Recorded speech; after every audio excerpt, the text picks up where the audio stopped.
People do not know how much they depend on the survival of this ecosystem. So when people say they want to come in and cultivate, or they want to come in and grow commercial plantations, I know that they are digging their own graves.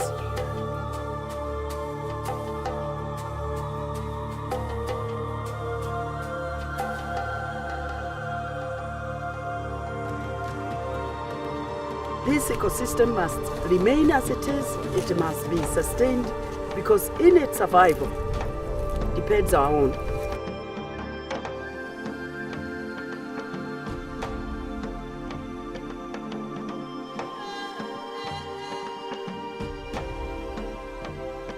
Wangari Maathai was the first woman in East and Central Africa to obtain a PhD. During her time at Nairobi University, she began to notice a great deal of deforestation. At the same time, women in her community were complaining about lack of firewood and water. She was not only a visionary, but a pioneer. What she was saying through her work and her life was that the two, poverty and environmental sustainability, were two sides of the same coin. Wangari quickly made the connection between the two and started women's groups planting trees.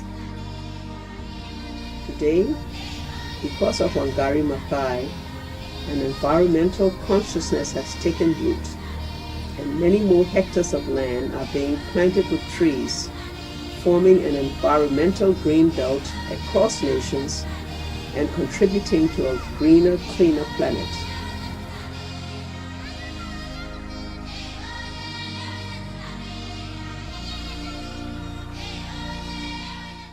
I think that it is very, very important to continue encouraging our governments and ourselves that the environment is not really an issue for tomorrow. The environment is an everyday issue. It's the air we breathe, it's the water we drink, it's the food we eat, and we can't live without these things. So what we did in the Greenbelt movement was to go to those grassroots, those bottom, and instead of trickling down, go to them and say, maybe should be a trickle up.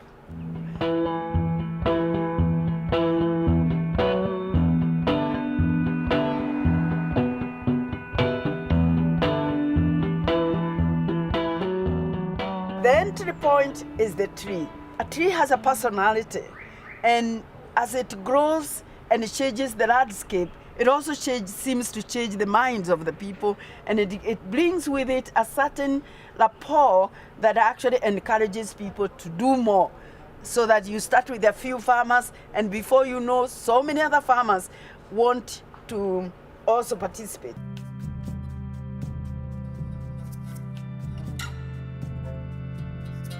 Nĩtwĩkĩrĩte maratathi tĩri rĩu na tũkawota mbegũ icio tũgaciĩkĩra maĩ. At the same time nĩ tũrekĩra maratathi tĩri na kũmabanga kũrĩa transplant seedlings.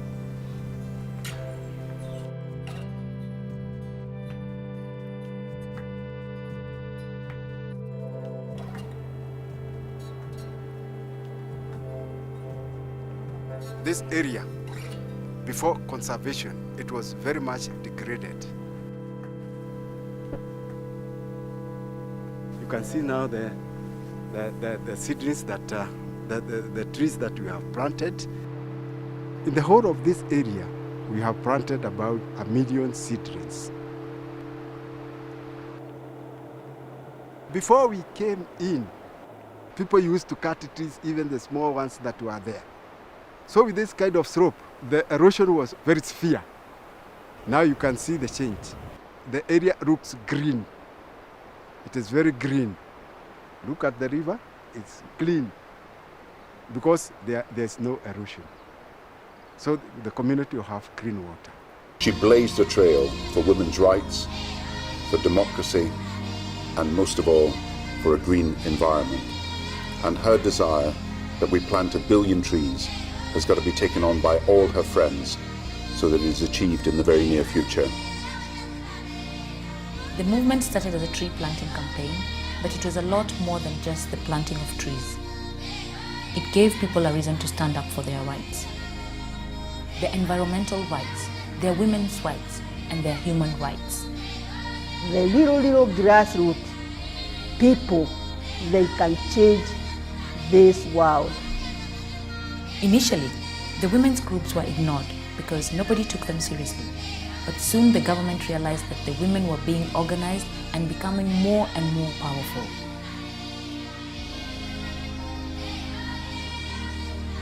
In 1992, Wangari organized a hunger strike in Uhuru Park to push the government to release political prisoners. The women, attacked by the police, refused to give up and continued their protest for 11 months. Nĩahete hinya na ũmĩrĩru mũingĩ mũno ngĩka ũndũ njĩkaga njĩtĩkĩtie atĩ maũndũ nĩ merĩ gũkua kana kũhotana. Moi's government finally conceded to their demands and released the prisoners.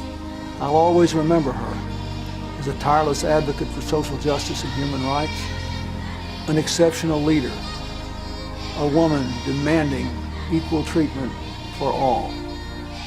When President Moi was discovered to be giving away public land, parts of Karura Forest, to politicians in his government, Wangari decided to fight the development.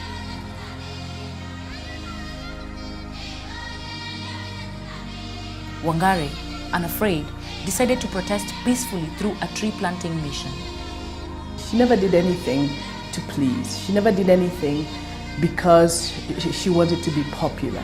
She did everything she did because she always felt it was the right thing to do. That was a constant in her life.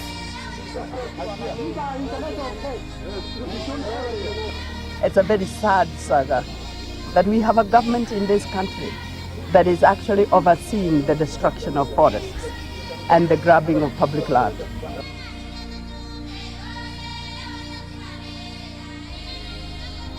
If you're going to shed blood because of our land, we will. We are used to that. Our forefathers shed blood for our land. We will do so. This is my blood. And it reminds me of the blood that Wayaki shed trying to protect Karura Forest. Her indomitable spirit enabled her to transcend barriers of every kind and description, to inspire the rest of us to walk in her footsteps. The peace we don't have quite often in many places is because we have destroyed these resources. Sometimes we are just violent against each other. Human beings is a strange species because sometimes it turns on itself and destroys itself.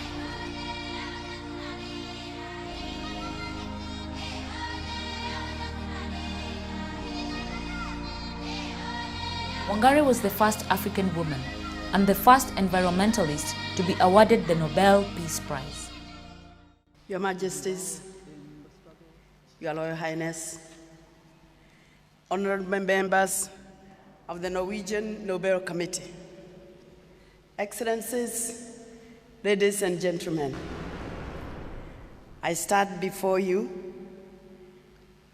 and the world, humbled by this recognition and uplifted by the honor of being the 2004 Nobel Peace Laureate.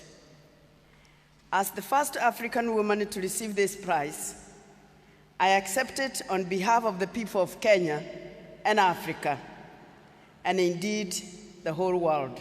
Tree planting became a natural choice to address some of the initial basic needs identified by women.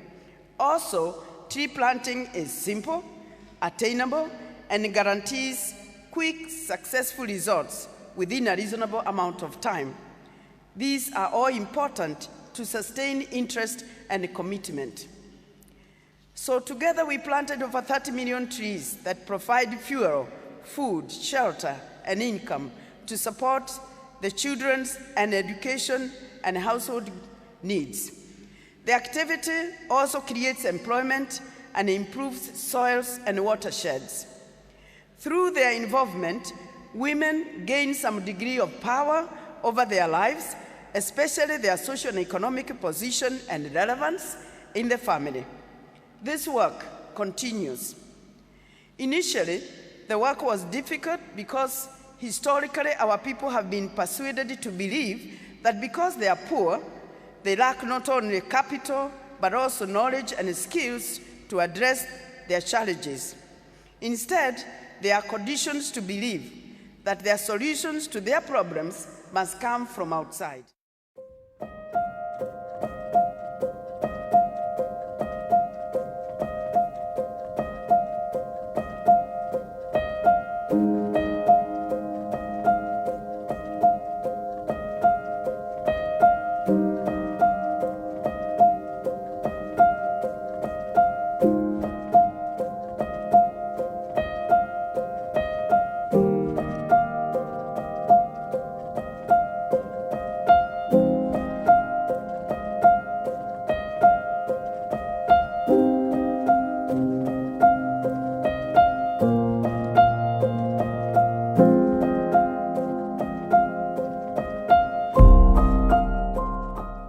I didn't know she was sick, and I didn't know she was that sick.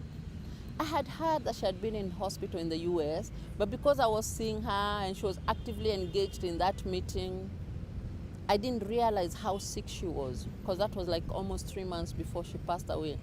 But at that time, in all her sickness, she was telling that group, whatever you need me to do, just let me, use me. Whatever you need me to do, let me know.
Wangari Maathai inspired me with her determination, with her focus and love for nature. She really demonstrated that women can also climb high in the academic ladder. We are 6.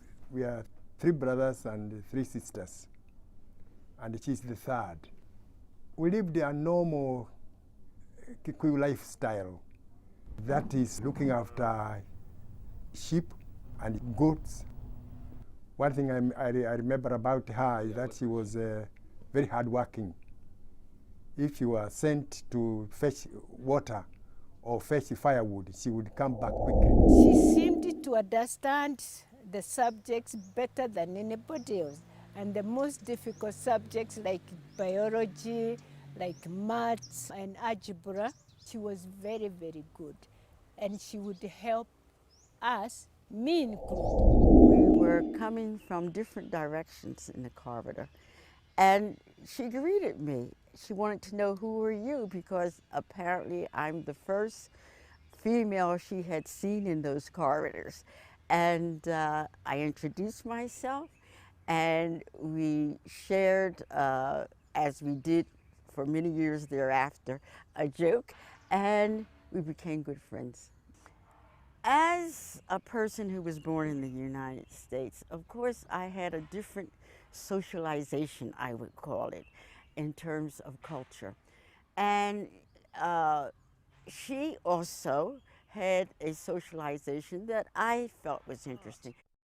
Wangari herself was such an independent-minded person that I think that her independent mind perhaps may have made the two of them come to the conclusion that this may not work out too well, the way couples do.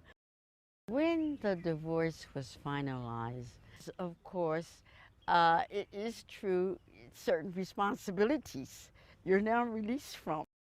So she had an opening to focus on issues that mattered to her. Sometimes when we would sit at home and watch TV and watch the news and see her fighting for the forest and see her in her full gear and as an, pushing for some cause and as an activist, you'd look at her at home and wonder, is this the same person? Because she's so gentle and calm, like a dove at home, and then she gets out there and the passion for whatever issue it is of the day that she's concerned about, she really fights hard. The tranquility of Karura Forest today is a world away from those scenes of anger and destruction.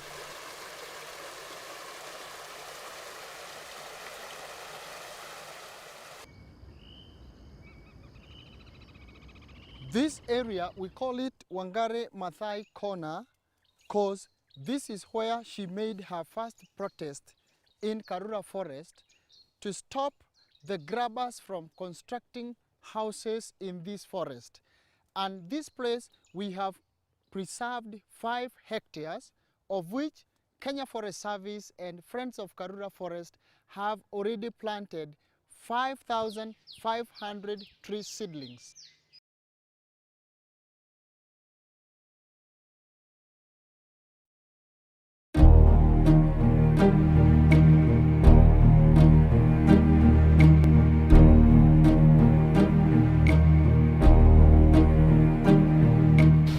My name's John Chege. I was born in a village called Chereta, and I lived in Chereta till I was around 5 years. And when I was 5 years, that Chereta, it was a village which was owned by our forefathers. And there came a time when there were big guys, rich people, who wanted to use the Chereta that our forefathers owned, and one night they came and evicted everybody who was living there. We were taken to another area, which is now Huruma slum, where I come from, and we were told to live there for a while as the matter proceeds in the court. That was back in the year 1979, and up to now we are still living in Huruma. Huruma is at the northern side of Karura Forest. It's bordered by Runda at one side. The other side is Kiambu Road. And then we've been living there, and my community people have been depending on this forest. So when I was very young, we used to walk in this forest. We used to go fishing in the rivers which are in this forest. There is the Rwaka River and Karura River. And when we were just walking inside the forest, going fishing and sometimes collecting firewood, we could find very, very strange things inside the forest. We could find even dead bodies dumped in the forest. We could find other people who were carjacked and their clothes were removed and dumped in the forest. But because we are still young, we could not see it as a great thing. There were 2 young guys, a boy and a girl, who were carjacked one of the fine days. They were killed and then later dumped in the forest. In the year 1998, when Professor Wangari Maathai wanted now to come to Karura and plant trees, but during that time there were grabbers. During the former regime, there were grabbers who had bought Karura land, and they wanted to construct big mansionettes. They wanted to buy land to build houses there. And when Wangari wanted to come and demonstrate and plant trees, first of all, she could have first to evict the grabbers, and then she could be allowed to plant the trees. When she planned to come, the rivers were flooded and there were no bridges she could access through. The gates, entrances, there were no gates by then, but there were inlets to the forest, were manned by GSU personnel, so the professor could not be able to access to the forest. And because we were eager to conserve our forest, we crossed one of the rivers while carrying Wangari Maathai shoulder high, and later on we were in there planting trees.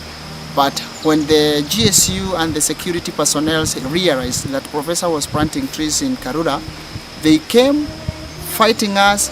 They threw stones, and there there was a security group which was formed by then. It was called Kausha.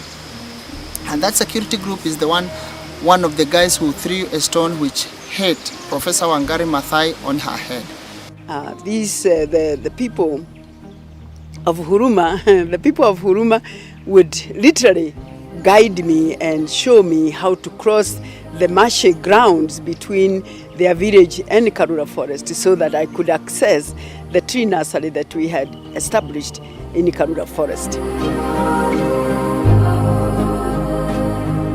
So we've been working with Professor Wangari since then. We started now with the Green Belt movement, with the different private sectors who are interested to come and reconserve Karura again. They came, they hired our community members to come and clear Lantana Kamara, which is a threatening shrub in Karura, so that they could plant indigenous trees, which we are planted now. And later on, there came an act in the forest, which is Act 2004 and 5, which allows communities living around the forest to participate in the forest. They benefit, and also they benefit the forest. I'm Charity Modhoni Munyasia. I'm the head of Nairobi Forest Conservancy. I came to Nairobi in 2007. I've been working in Rift Valley Province and Western. And when I came to Nairobi in 2007, I had the challenge of managing the Nairobi forests, which are totally different from the other forests in that Nairobi forests are surrounded by heterogeneous communities, unlike the forests outside the Nairobi city. And by that time, Karura forest was quite unsafe. Insecurity was the order of the day. We were getting on average a dead body fortnightly. Now, it was at that time now when this lady came to my office wanting to take the horses, and I told her it was insecure for her to go to the forest. My name is Alice McCare, and I am now the chairman of Friends of Karura Forest, which is a community forest association, which basically means that we are an association which works in partnership with the Kenya Forest Service and include all the communities from around the forest. Originally what happened was that my husband is a diplomat, he's actually the British High Commissioner here, and we came to live out here on a posting. And we were incredibly excited. I've got two young teenagers, daughters, and they were incredibly excited to see that there were some stables near our house. And so they were desperate to ride.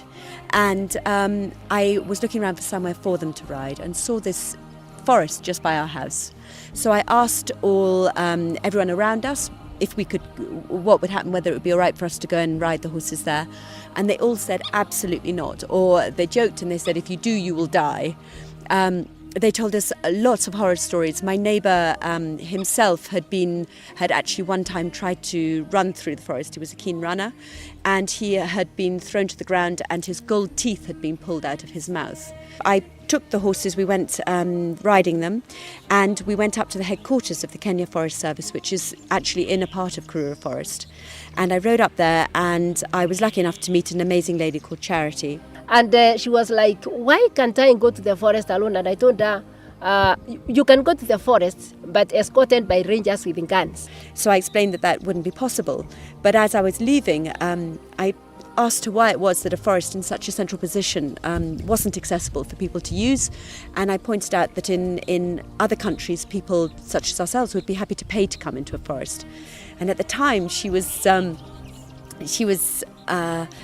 angry is the wrong word, but felt very strongly about it, and she banged her hands on the desk and she said, it's so easy for you to walk in here and tell me what I know to be true. But she said, I work for the Kenya Forest Service. There is a moratorium on cutting down trees. We have no other source of income other than subsidies from the government. We are impoverished. She said, you have no idea how frustrating it is for me to sit back and watch this forest get stolen, destroyed, have terrible stories written about it.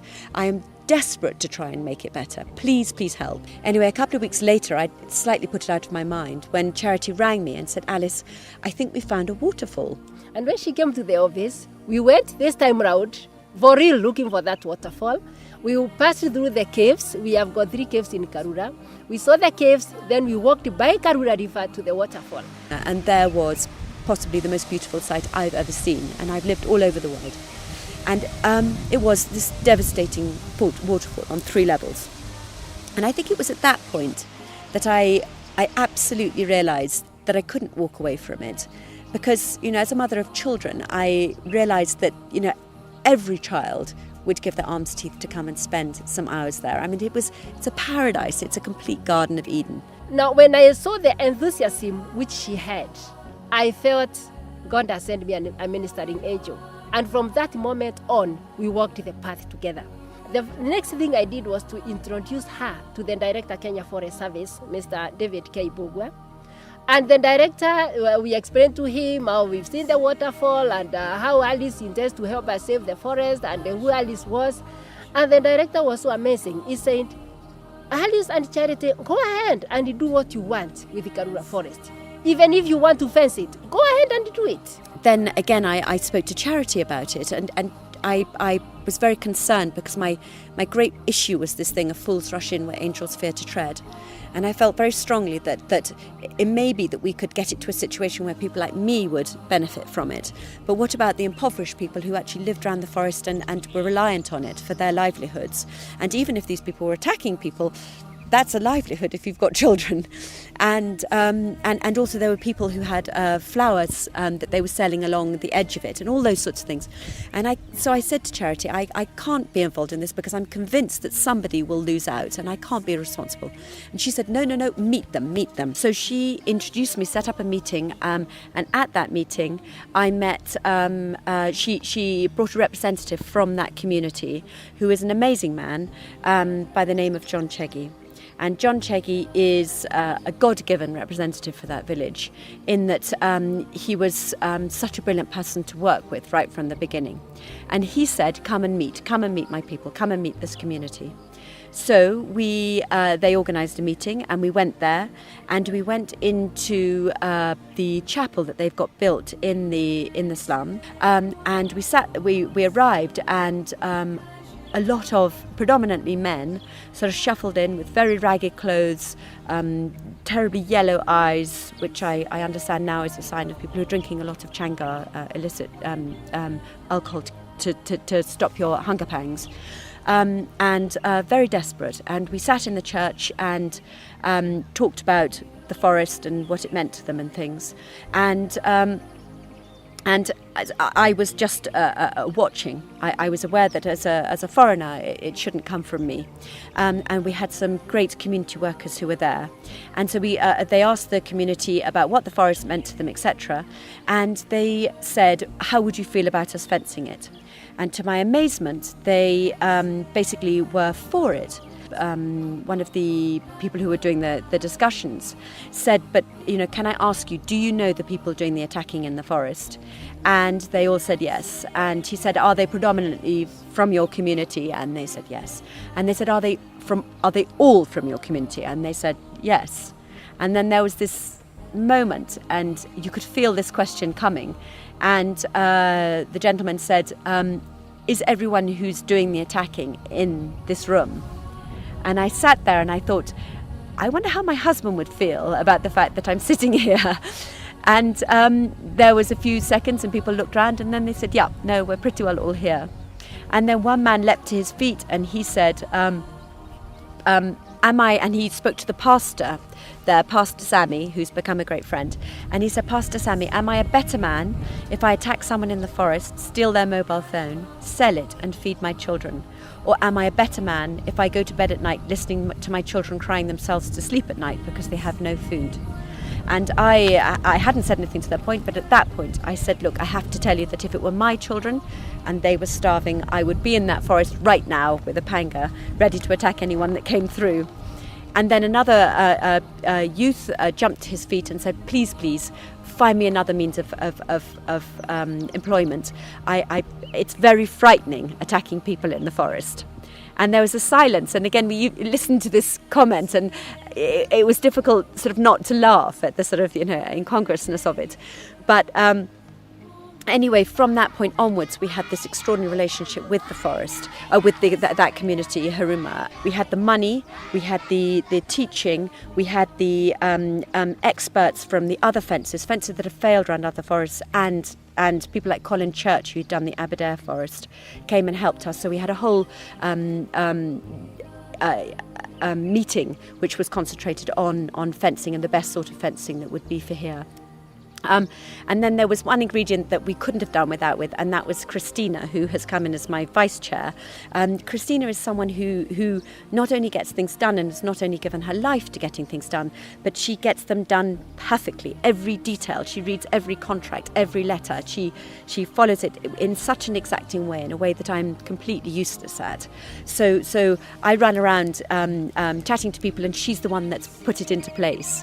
So suddenly, with John Checky from the Haruma community, with Charity, with Christina, who had worked at UNEP and had all that experience, we were able to set up a committee, and that became Friends of Karura Forest Community Forest Association.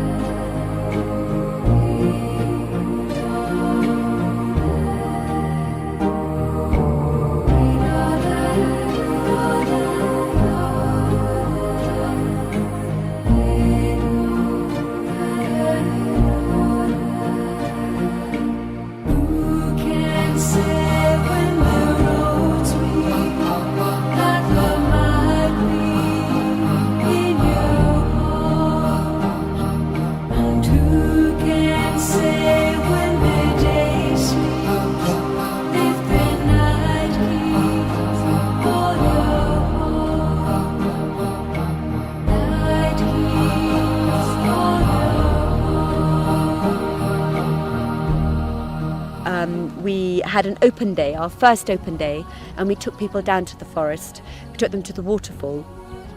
And I knew that we were onto a winner when I turned around, and there was an elderly gentleman who came, and he stood by the waterfall. And actually I was standing closer, and I watched him arrive at the base of the waterfall and walk up.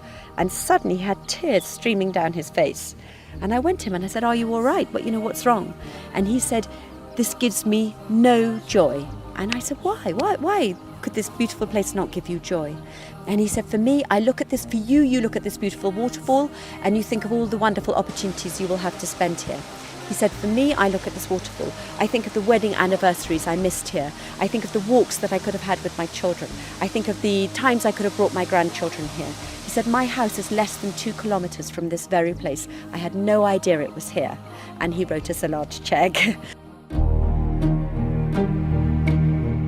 One side, we do want more and more people to come into the forest because we need the revenue from the gates to be able to pay for all the running costs. But on the other side, I come from a science background and I'm very interested in the forest as forest. So I would like to see with time the forest being back to the indigenous forest it was originally. I don't know if you know that a big portion of the forest is not indigenous, because in the time of the colonial time, the colonial cut the indigenous trees to plant eucalyptus, araucarias and cypress trees, because they needed the fuel for the railway. So a lot of the forest, the indigenous forest, was cut. As a matter of fact, we only have about 25% of indigenous forest left in Karura Forest. So what we would like to do, and I'm particularly interested, is in trying to slowly restore the indigenous trees in Karura Forest. The other huge bonus we had was that there was a property, an old recreation club owned by Shell. They had a 14-year lease left to run. Because it had been so dangerous to come and use the club, people had stopped coming. So I went to see the CEO of Shell, and I said to him, "Look, I would love for you not to sell this off." And he said, "Alice, what we need is a safe pair of hands. We can't continue to own this because of the health and safety reasons. We need to look for somewhere to put them." And because of this group that we had together, I was able to show him a safe pair of hands. And since then, we've entered into a partnership with Shell, with the Oshwal, which is a fantastic community here who are very environmentally aware, with ourselves, with the Kenya Forest Service, with the Greenbelt, to actually change that building, as I say, into a forest education centre. And even now that works are in process, but it has become the centre of this forest. We believe Karura is going to be a super ecotourism center, and the Nairobians can enjoy it, and even visitors from abroad. We have the Kenya Tourist Board who are also helping us in marketing Karura, and we ask everybody else to assist us in marketing Karura. It's a place to be. Well, I think that the future of Karura is, the sky is the limit.